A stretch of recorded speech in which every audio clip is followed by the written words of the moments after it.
Ta-da-da! The Three Musketeers! This is my favorite version, the one with pictures.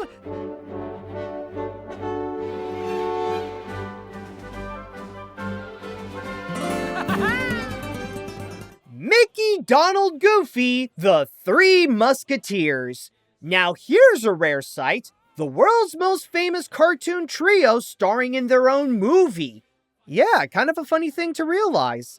Despite appearing in hundreds of cartoons and shorts, featured in multiple TV shows and video games, having countless of merchandise, being theme park icons, and not to mention taking the role of the mascots of the entire company, the gang almost never got to be featured in a film.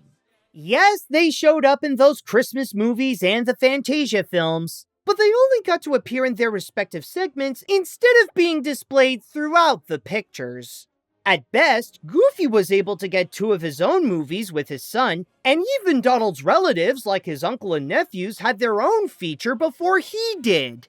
In the nearly 100 years of Mickey Mouse, this is so far the only time where the three get to have a movie of their own, made by the same studio that did all those direct-to-home media sequels, Disney Toon. And yet, unlike most of their movies that are just passed off as pointless cash grabs, the Three Musketeers went on to have a strong cult following, and Disney is well aware of its popularity. So much so that even several years after the film's release, they gave the Musketeers their own world in Kingdom Hearts, some Funko Pops, and even a set of Lorcana cards. And with its fame still going strong to this day, it stands as a notable moment in Mickey Mouse's history. However, how does the movie stand by itself? As the trio tried to become Musketeers, can they also prove that they have what it takes to become movie stars? Or is there a good reason why Mickey doesn't go on adventures that are over an hour long? Let's find out. The story. The best way to describe this adaptation is if you take the classic novel by Alexandre Dumas and have it be told like a Mickey Mouse cartoon, where the trio are in 17th century France and aspire to become members of the Musketeers of the Guard. When they finally got that chance by working as the bodyguards of Princess Minnie, the three gradually learn about what it truly takes to be a musketeer, even if they don't have the traits that they think is required. When the 3 of us stick together, we can do anything. And not Pete or nobody else can stop us. While this tells the story of the Three Musketeers, being an adaptation is not its highest priority.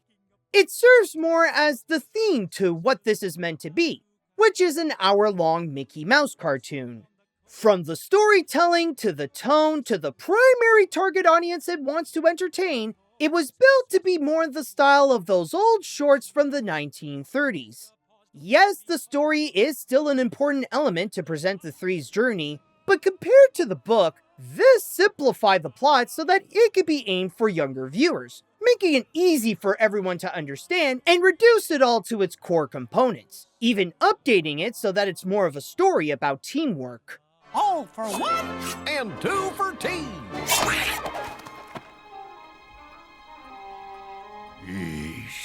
Also, similar to the cartoons, it does have a very cheesy tone that could either make or break one's experience. As part of having all audiences to be engaged with it, the characters play up their emotions and double down on their archetypes to make them as clear as possible. In a way, it's the kind of movie that helps a lot if you actually know what you're getting into. To be in the right mindset so that you can have the best chances of enjoying the picture. Otherwise, if you're gonna come in expecting a regular modern animated feature, the melodramatic and silly tone might put you off, as if it unapologetically proclaims how this movie was made for kids.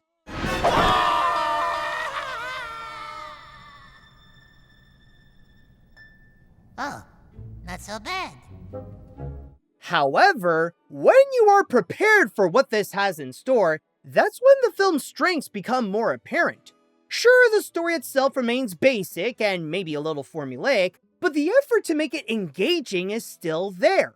Since it acts like a cartoon, It does supply as much comedy as it can to fit in that 1 hour, and I think most of them are relatively safe. Just like Mickey's old cartoons, they don't go extreme with its unpredictability or go over the top with their moments. But I will say that the jokes are cute enough to get some chuckles out and be all around passably amusing. But there are some, though, that the film nails the timing and gave me a good laugh.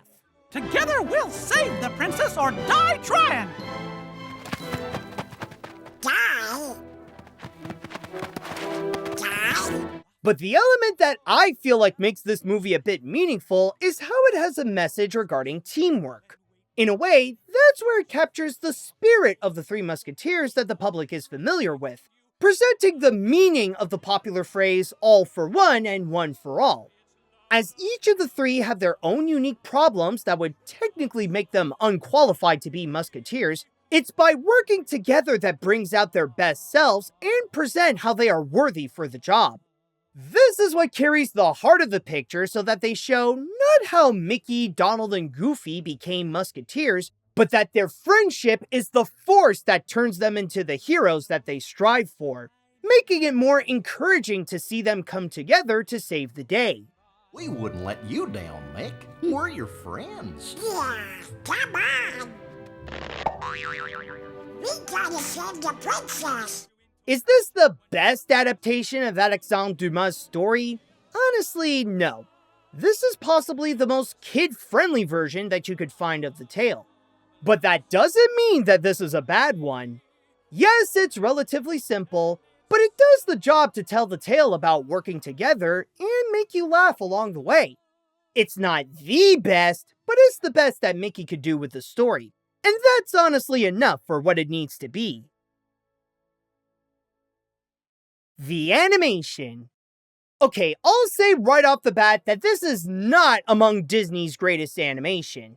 Since this is from Disney Toon, the team was only able to do what they could with a fraction of the budget that the films done by the main animation studio had at the time. It's even noticeable in this movie where a lot of it plays safe.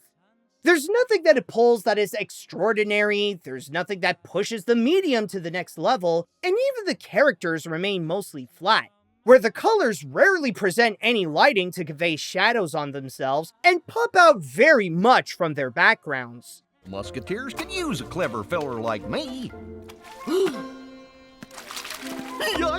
However, by the studio's own standards, this is actually among some of their better works. It does help that this was produced at Disney Toon's Australia division, whom their craft at replicating the styles of the originals did improve during the studio's later years. As this is to stay true to the familiar aesthetic of Mickey Mouse, the style sticks to being simple, with looks that largely consist of geometric shapes. But to compensate for the minimalist approach, the character animation gets more energy out of the animators to strongly play with the emotions and comedy. It's a big help to allow the visuals to present the cast personality in a bold way, for the humor to be good at timing to make the jokes funny, and for the musical numbers to show off some amusing choreography. I was born to cheat and lie. I'm a mean, rotten guy. When you ask me why I'm nasty, here's my reason why. And because this is meant to be one long Mickey cartoon, the animation does well to emulate that style by having watercolor-looking backgrounds. Minnie's French castle is the only place that feels immersive in that Three Musketeers era, while the rest is a little generic. And I've already talked about how the characters sometimes don't look like they fit in that area with their solid colors, but I admire the artistry to capture that design that came from the golden era of cartoons. Just around the corner, wafting close, love is creeping nearer than you might suppose. And speaking of colors, while its use is more basic, I do like how the color palette is minimal.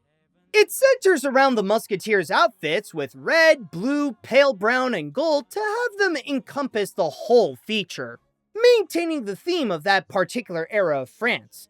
It's limited, but it knows how to make the most out of them to present the atmosphere of French royalty. Hop, do, twa, cat. Hop, do, twa, cat. Hop, do, twa, cat. But there is another element I haven't mentioned yet that makes this fun to watch. Even when it wants to make sure it's safe for kids, the action adds to the engagement. Now, I wouldn't call this epic, and it often takes opportunities to make them comedic, but whenever the three confront peril, it does slightly elevate the risk to present the dangers that they get themselves into as part of being a musketeer.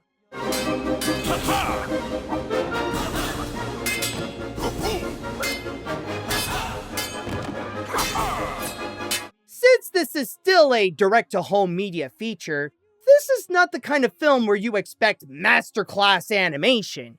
I'd even say that Mickey himself was in better visuals than this. But I'd argue that this is actually close to being theatrical quality. And for a movie that shows Mickey, Donald, and Goofy in sword-fighting action, the studio did quite well to have that be enjoyable.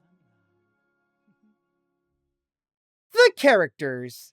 Again, this is not a straightforward Three Musketeers adaptation. This is a Mickey Mouse cartoon that just so happens to tell the story of the Three Musketeers. Kind of like if this is a spiritual spin-off film to their Prince of the Pauper short. And as such, the cast consists of simpler versions of some of the characters in the book. But they don't do like the Muppets where the familiar gang is called by who they are portraying from the novels. The characters all keep their names, with Mickey being Mickey, Donald being Donald, Goofy being Goofy, and so on and so forth.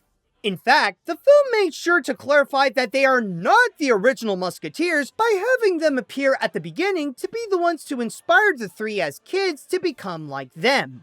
Remember when the Musketeers gave me this hat, Pluto? They even autographed it. See? As for those well-known Disney characters, I think the roles that they play are about as flat as their colors. It's either they stick to their familiar personalities, or they take on an old trope. It doesn't help either that the movie's hour-long running time doesn't give them much room to supply a sufficient amount of character development or do something interesting with their arcs. When looking at the three leads, they're like Dorothy's friends in The Wizard of Oz who are looking for a strong trait in order to find the meaning of what it takes to be a musketeer. Goofy is the dumb and clumsy one that wants to be intelligent, Donald is the coward that needs bravery, and Mickey... You're just too small. I guess they didn't know what fault Mickey would have, so the best they came up with is that he's short. Because that's always been the issue. Mickey is a small boy. You're so small. Even the rest of the cast fall into that same plain trap. Minnie is the hopeless romantic who falls in love with Mickey and the damsel in distress. Daisy is Minnie's best friend and confidant who tries to bring her back to reality when she feels amorous, and Pluto pops in from time to time as extra aid. There is also one new character feature named the Troubadour, a French turtle who starts by acting like the film's narrator, but he's actually meant to present the musical numbers. Oh no. When the bad guy is that happy, it always means... Bad guy song! By the way, at this point, it's worth mentioning the one aspect about the characters that makes them enjoyable. As flat as the writing made them out to be, the voice acting helped brought them to life in an enjoyably familiar way. From Wayne Allwine to Tony Anselmo to Bill Farmer to Russi Taylor to Tris McNeil, these are actors who portrayed these roles for decades and know exactly how to make their respective characters be as iconic as we recognize them, while also delivering a good amount of energy to their performances to make the most out of their personalities. The three of us did it! All for one and... Wait, where's Donald? We did it! But if I have to pick my favorite performance in all this, it has to be Jim Cummings as the movie's villain, Captain Pete. This is honestly some of the most fun I had watching this character. Sure, he's the typical villain who wants to get the princess out of the picture and become the new ruler of France, but it's the way that he loves being the bad guy and relishes every moment of his nastiness that makes him someone that you just love to hate. It's like he's self-aware of the film's cheesiness and takes full advantage of it with his show-stealing personality. I got me tickets to the opera. A little something called I Just Can't Wait to Be King.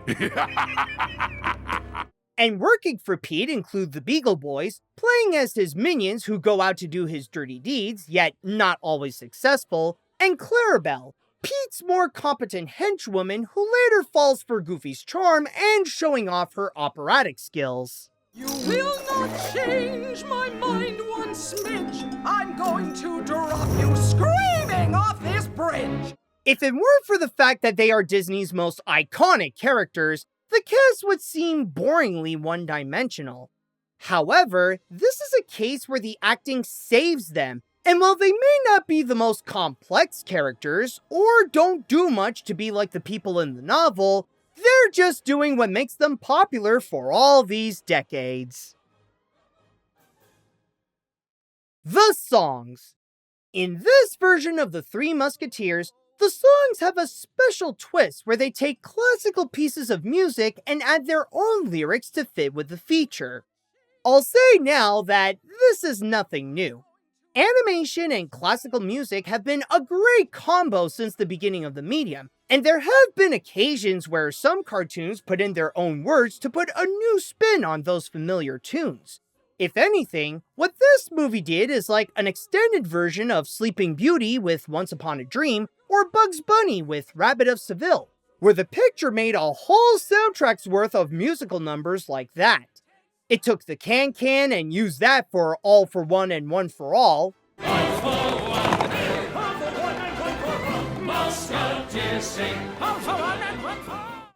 Combined Dance of the Reed Flutes and the Romeo and Juliet Fantasy Overture to form Love So Lovely. Just around the corner seeking you, puppy love is tripping lightly into view. Took In the Hall of the Mountain King and turned it into Petey's King of France. If you can't be loved, be feared. Don't get shoved, sheep get sheared. Be the king, pull the strings or else you might get smeared. The Blue Danube became Sweet Wings of Love. Afloat on the breeze, On wings of love, like birds and like bees. sweet wings of love. Habanera into Chains of Love. My milkmaid miss, you charm my soul. You leave me utterly beyond control. And Beethoven's Symphony No. 5 into This Is the End, or as I like to call it, the Gaslighting Donald song. The Donald Duck has left poor Mickey Mouse to drown. And Goofy trusted him, but Donald let him down. If I do have one issue with the songs, it's that the lyrics are about as clever as Goofy. They make the numbers sound like the words were added at the last minute, or even improvised on the spot as the singers drew a blank. Your love, it's love, love, love, love, love. Love so lovely. I'm only making a guess here, but I think the song Love So Lovely is a love song. I could be wrong though, the song doesn't make it clear about that. However, there is a saving grace for these numbers. They may be weak on their own, but they are also cheesy. I'd even say that they are as cheesy as the movie itself. This fits so perfectly with the movie's tone that they find their way to have some charm. The feature is not meant to be taken seriously, so neither are the songs. They're meant to be amusing with how the characters put their own spin on some familiar music, and they help add to the feeling how this is a throwback to those classic cartoons. Not to mention being a nice opportunity for some characters to put a spotlight on their personalities in a more theatrical way.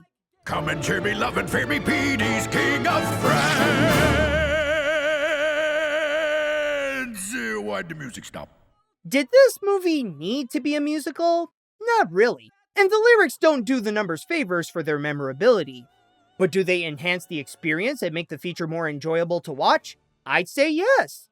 It may need help from the movie's context to stand, but they help make this cartoon feel like one of the classics.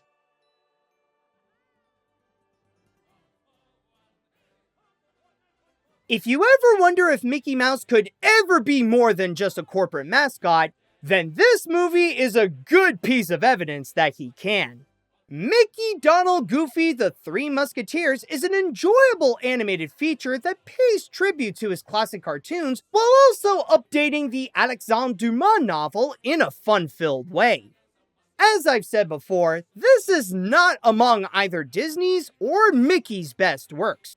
The gang have definitely been in better and more memorable stuff than this, but this movie still works in its own way with enough heart and laughs to make itself engaging, along with providing some nice animation, enjoyable songs, amusing action, and the same memorable characters showing us the importance of teamwork and friendship.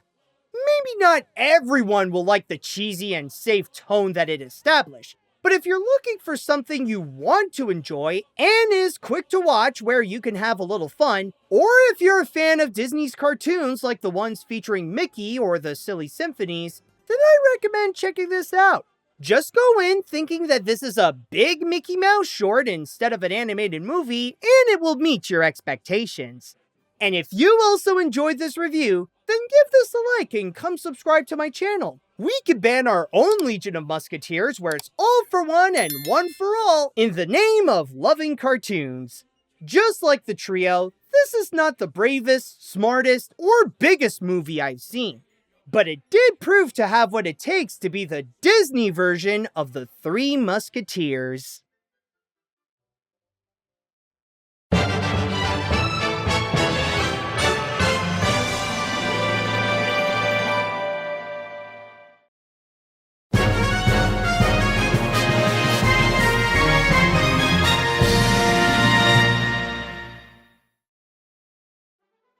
Hey guys, this is Animat, and I want to start things off by giving out a huge thanks to Alan Oliva, whose amazing support on Patreon allowed him to get some amazing rewards, including this one, where he got to ask me to review Mickey, Donald, Goofy, the Three Musketeers. Now, I know that the movie would go and bring out this message about teamwork and friendship. And honestly, those are great. I find those to be the better parts of the movie, and it's what gives it heart. But if there is one major takeaway that I took from watching that movie, is that I feel like Disney should more often actually use Mickey Mouse as a character. Like to actually use him in stories to go and present him going on adventures and all that kind of stuff. And it doesn't matter what medium that they would go and use, whether it be movies, TV shows, cartoons, or video games, or what have you. I feel like Disney should regularly keep using Mickey Mouse as a character. Because the thing is, let's face it, when it comes to the public, they can only see how characters are right now. They'll generally not care about how they were back in their prime or their entire history of how they would impact our culture and stuff like that. They would only see the character as is right now. And in the case of Mickey Mouse, most people would only see him as a corporate mascot. Whenever you would see influencers talk about the Walt Disney Company, they would often use Mickey Mouse as that personification of that company. And I feel like Disney should keep on fighting that imagery for the sake of the integrity of Mickey Mouse, to show that he can be much more than a corporate mascot. In fact, on Disney Plus, there is a documentary about Mickey Mouse that they're actually aware of that problem and that they need to keep on using Mickey for more stuff, that they should use him more as a character. Now, granted, I will give Disney that they are treating Mickey better than how Warner Brothers is treating the Looney Tunes, where they would sometimes treat them as cartoon characters, but most of the time they would be, neglected. But still, though, I feel like with Mickey, he could definitely be so much more than just a corporate mascot. He can be a fun-filled character who can give out some movies or shows or projects that can be enjoyable. In fact, this is actually one of the reasons why I love Epic Mickey, is because the way they use Mickey is actually not just as a character, but as a very well-written character. And honestly, it takes a lot of talent to take someone like Mickey Mouse and actually create someone with feelings, to create a character that has a lot of depth, that has an interesting arc to go and follow. So, you probably already know I love Epic Mickey for many reasons, but that's actually one of them. And I know that when it comes to the Three Musketeers, it may not be the best example of Mickey Mouse as a character, but still, it's not a bad example either. And I feel like Disney should keep at it, regardless if it is stuff like the Three Musketeers or preschool shows like Mickey Mouse Clubhouse, or even if they would do those Paul Ruddish cartoons from the 2010s. Like, they actually had a really good thing going with those. But still, though, the point that I want to make is that after watching the Three Musketeers, I do feel like Mickey Mouse can be so much more than what people think he is right now as just this corporate mascot. And Disney should keep at it to keep, to keep adding on to his legacy, because, with the right talent, you can actually present Mickey as a lovable character. And if you actually got an amazing crew in order to show him that he could be so much more, then honestly, I can imagine there could come a day when Mickey Mouse's popularity will be like how he was back in the 1930s. But then again, only time will tell if that can actually happen. But anyways, now that we are done with the Three Musketeers, it is now time that we shall move on to the animation hat. And by the way, before I go and pick the next review, I would just like to go and say that if you would like to be like Alan and you want to go and get some amazing rewards, including but not limited to seeing my videos before anyone else, then all you have to do is go to patreon.com/animat. But also, if you would like to suggest an animated film you would like me to review and that I would put onto the animation hat, then all you have to do is write me an email at animatsreviews@gmail.com. All right, so let's see what we got. What's going to be the next movie we shall be reviewing? Hold on a sec. Oh, I think I made a mess. Oh, well. Oh, okay, it's just right here. Put you back there. All right, so I got one right over here, and the next review shall be... Let's see. Oh my God! Yes! Yes! Oh my God, I've waited so long for this moment. Oh, man. Seriously, this is one that I have often been requested for. This is one that many people have asked me. This is a massive fan favorite. And, spoiler alert for that next review, but I would even say this is one of my favorites as well. And I almost got the opportunity to go and actually review it, but unfortunately, it was the really bad sequel. But now it is time we can actually get into the original movie. Now it is time that I can actually get to talk about Don Bluth's masterpiece. I'm in such a good mood.